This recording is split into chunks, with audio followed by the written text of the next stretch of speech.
옛날 옛적 아름다운 강과 푸른 산으로 둘러싸인 창원에는 백구도사라는 신비로운 인물이 살고 있었다. 백구도사는 산속 깊은 곳에 자리잡은 작은 오두막에서 홀로 거주하며 사람들에게 꿈을 해몽해주고 병을 치유해주며 고난의 시기에 지혜로운 조언을 아끼지 않았다. 그는 긴 염소를 키우며 매일 새벽 산 중턱에서 일출을 보며 명상을 하고 자연의 소리를 듣고 천지의 기운을 흡수한다고 하였다. 백구도사는 본래 어느 마을의 평범한 청년이었다. 그는 어린 시절부터 특별한 능력을 가졌다고 전해진다. 어머니의 병간호를 하던 중 병상의 어머니가 꾼 꿈 이야기로부터 병의 원인을 알아내고 간단한 민간요법으로 어머니를 치유한 사건이 있었다. 이 사건으로 인해 그는 주변 마을뿐 아니라 멀리 떨어진 곳에서까지 찾아오는 많은 사람들에게 신뢰를 얻게 되었다. 백구도사의 명성은 차츰차츰 퍼져갔고 사람들은 중요한 결정을 내리기 전에 그의 조언을 구하기 위해 긴 여정을 마다하지 않고 찾아왔다. 그는 부하들을 돕고 어려움에 처한 사람들에게 은밀히 손을 내밀었다. 사람들은 그를 백구도사라 부르며 존경의 뜻을 표했다. 한편 마을에는 봄마다 거대한 홍수가 들이닥쳤다. 이 홍수는 창원 사람들이 해결할 수 없는 큰 문제였다. 집들이 물에 잠기고 농작물은 쓸려가며 짐승들까지 목숨을 잃는 피해가 연달아 발생했다. 사람들은 백구도사를 찾아가 이 재앙을 해결할 방법을 묻기 시작했다. 한참을 고민한 백구도사는 깊은 산속으로 홀로 들어갔다. 그는 3일 밤낮을 자연에서 묵상하며 신의 계시를 기다렸다. 그리고 네 번째 날 아침 그는 꿈에서 보았던 대로 어느 산자락에 좌우 대칭으로 뻗은 노송들을 찾아 그곳에 십자가 형태의 돌탑을 쌓았다. 돌탑을 쌓으며 도사는 마을과 사람들의 이름을 하나하나 낭독하며 그들의 안녕을 기원했다. 이후 정말 놀랍게도 더 이상 홍수는 마을을 덮치지 않았다. 전설에 따르면 그날 이후 마을의 하늘에는 무지개가 사라지지 않았다고 한다. 사람들은 그 돌탑을 수호의 탑이라 불렀고 백구도사를 영원한 창원 의수신으로 모시게 되었다. 백구도사는 그 후에도 언제나 그렇듯 사람들 곁에서 그들을 보살피고 조언을 아끼지 않았다.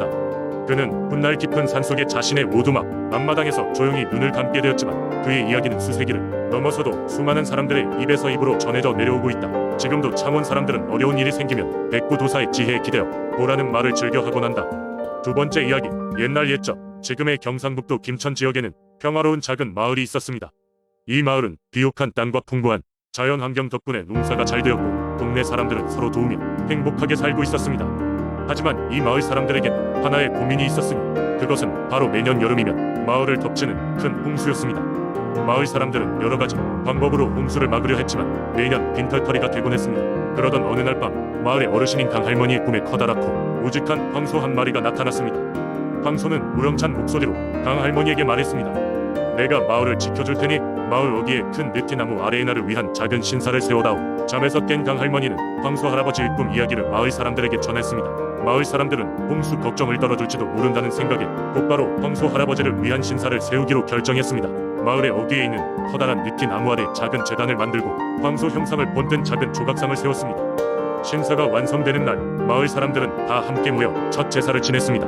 그리고 신기하게도 그해 여름부터 더 이상 큰 홍수가 마을을 덮치지 않았습니다. 사람들은 이를 황소 할아버지의 보호 덕분이라 믿고 매년 신사에서 제사를 지내기 시작했습니다. 황소 할아버지 제사는 더 이상 마을 사람들만의 행사가 아닌 인근 마을에서도 참여하는 큰 축제로 성장하게 되었습니다. 황소 할아버지를 기리는 이 제사는 단순한 풍년을 기원하는 행사를 넘어 마을 공동체를 더 끈끈하게 묶어주는 계기가 되었습니다. 세월이 흐르면서 황소 할아버지 이야기는 김천 지역을 넘어 전국적으로 퍼지게 되었고 많은 사람들이 김천을 찾아와 그 이야기를 듣고 신사를 방문하게 되었습니다. 지금도 김천의 마을 사람들은 황소 할아버지를 수호신으로 모시며 매년 성대하게 제사를 지냅니다. 황소 할아버지는 그들에게 영원히 마을을 수호해주는 든든한 존재로 자리 잡고 있으며 마을의 평화와 번영을 이어가고 있습니다. 세 번째 이야기, 옛날 옛적 지금의 대전 지역에는 울창한 숲과 맑은 강이 흐르는 평화로운 마을이 있었습니다. 이 마을에는 산의 정령, 즉 산신령이 살고 있었다고 전해집니다. 이 산신령은 마을 사람들의 안녕을 지키고 그들에게 농사가 잘 되기를 기원하며 가뭄이나 재해가 일어날 때는 자신의 힘을 발휘해 이를 막아주곤 했습니다. 마을 사람들은 이러한 산신령을 매우 존경했고 그에게 감사의 마음을 전하기 위해 매년 산신제를 열었습니다. 산신제는 대전 지역에서 가장 중요한 행사 중 하나였습니다. 사람들은 산신이 깃든 것으로 여겨지는 커다란 소나무 아래에 모여 각종 음식을 차려놓고 춤과 노래로 산신령을 기쁘게 했습니다. 그러던 어느 날 대전에 극심한 가뭄이 찾아왔습니다. 마을의 들판은 점점 메말라갔고 사람들은 점차 힘을 잃어가고 있었습니다. 모든 농작물이 시들기 시작했으며 이대로라면 겨울을 남기기 힘들 것이 뻔했습니다. 마을 사람들은 절망에 빠졌고 그들의 마지막 희망은 오직 산신령뿐이었습니다. 마을의 장로들은 소나무 아래에 모여 이번 산신제는 특별하게 준비해야 한다며 의견을 나누었습니다. 그리하여 마을의 모든 사람들은 자신들이 가진 것 중 가장 귀한 것을 내놓기로 했습니다. 어린 아이들부터 어른까지 모든 사람들이 자신의 소중한 소품이나 음식들을 준비하여 소나무 앞으로 가져왔고 산신제는 그 어느 때보다 성대하게 거행되었습니다. 그날 밤 마을 사람들은 모두 고개를 숙이고 산신령의 자비를 간절히 기도하며 잠들었습니다. 그리고 놀랍게도 다음 날 아침 하늘에는 짙은 먹구름이 드리워졌고 마침내 비가 내리기 시작했습니다. 그것은 오랫동안 기다리던 단비였고 마을 전체의 생명력을 불어넣었습니다. 마을 사람들은 모두 산신령의 은혜라 믿으며 감사의 눈물을 흘렸습니다. 이후로도 산신령의 소문은 대전 전역에 퍼져나갔고 사람들은 항상 햇빛이 비추는 날에도 그 소나무를 찾아가 감사의 인사를 전하곤 했다고 합니다. 오늘날에 이르러서는 그 소나무는 없어졌지만 대전 사람들의 마음속에 여전히 산신령의 전설이 남아있습니다. 이 이야기는 자신들의 노력과 합심이 이루어낸 기적을 상징하며 또 하늘을 두렵고도 경외하는 옛 선조들의 마음을 전하는 소중한 이야기로 전해지고 있습니다. 네 번째 이야기. 옛날 강원도 평창의 깊은 산속엔 한 마을이 자리 잡고 있었습니다. 이 마을 사람들은 자연과 조화를 이루며 살아가는 것으로 유명했죠. 그들에겐 아주 특별한 전설이 있었으니 바로 평창의 산속을 수호하는 산신령 백두령의 이야기였습니다.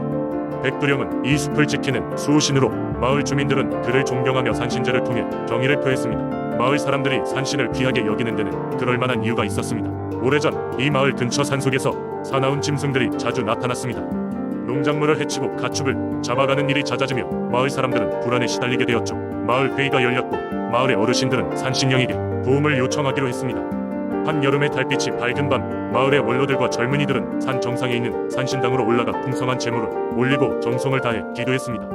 산신당은 오래된 느티나무로 둘러싸인 고요한 공간이었습니다.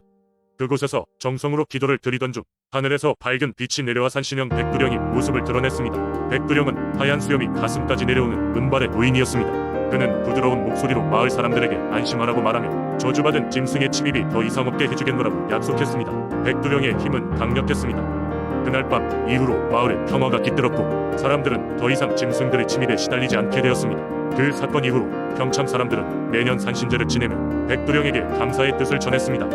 마을 사람들은 산신의 존재를 항상 느끼고 존경하면서 두터운 신앙심을 간직해왔습니다. 백두령은 그 후로도 여러 차례 마을에 도움을 주며 농작물의 해로운 장마를 막아주거나 건기에는 필요한 비를 내리게 했다는 전설들이 이어갔습니다.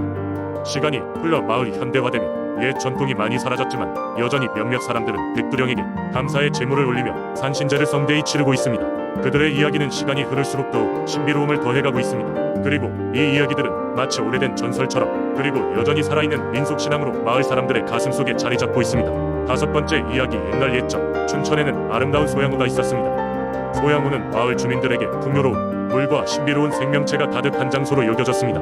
이 호수에는 오래전부터 전해 내려오는 한 가지 속삭임이 있었습니다. 사람들이 이 호수의 여신을 기쁘게 하면 마을에 행운이 찾아온다는 것이었습니다. 이 호수에는 아주 특별한 전설이 있었습니다. 호수의 중심에는 물의 여신 소양이 살고 있다고 믿어졌습니다. 소양은 아름다운 외모와 따뜻한 성품을 가진 여신이었고 그녀는 언제나 호수의 평화와 조화를 지키기 위해 노력했습니다. 그녀의 존재 덕분에 호수 주변의 생태계는 늘 풍요로웠고 물고기들은 힘차게 헤엄치고 하늘은 맑았습니다. 하지만 어느 날 이 평화로운 호수의 검은 구름이 드리워졌습니다.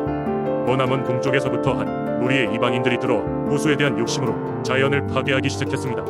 그들은 물고기를 과도하게 잡고 호수 주변의 나무를 마구 베어냈습니다. 자연이 신음하고 있을 때 소양 여신은 더 이상 참을 수 없었습니다. 여신은 급기야 전설 속의 용 결의를 깨웠습니다. 결의는 거대한 용의 모습으로 호수 위로 나타났습니다. 그의 피부는 비늘처럼 빛났고 눈에서는 번개의 화살이 쏘아져 나왔습니다. 결의는 호수의 중심에서부터 이방인들이 있는 쪽으로 물결을 만들어냅니다. 그는 외부의 침입자들에게 경고하듯 호수의 물을 하늘 높이 솟구치게 만들었습니다. 이방인들은 용의 힘과 여신의 분노를 보고 크게 두려워하였습니다. 그들은 그 자리에서 모든 것을 내려놓고 도망치기 시작했습니다. 오직 마을 사람들만이 그 자리에 남아 여신과 용에게 감사를 전하기 위해 손을 모았습니다. 소양 여신은 그녀의 결의 용을 다시 깊은 호수로 돌려보냈고 마을 사람들에게 이렇게 말했습니다. 소중한 것은 가만히 내버려둬야만 그 진가가 드러나는 법이다. 너희는 이곳을 더 잘 가꾸고 소중히 여겨야 할 것이다. 마을 사람들은 여신의 가르침을 잊지 않고 전통과 자연을 지키며 살아가기로 결심했습니다. 그 후로 소양호는 계속해서 마을의 모자 역할을 하며 이 지역에 풍요와 평화를 가져다 주었습니다. 춘천에는 아직도 가끔 신비로운 안개가 끼면 주민들 사이에서 여신과 용이 여전히 호수를 지키고 있다는 전설이 위스퍼드됩니다. 그들은 여전히 그들의 믿음과 전통을 간직하며 서로에게 감사와 사랑을 나누며 살고 있다고 전해집니다.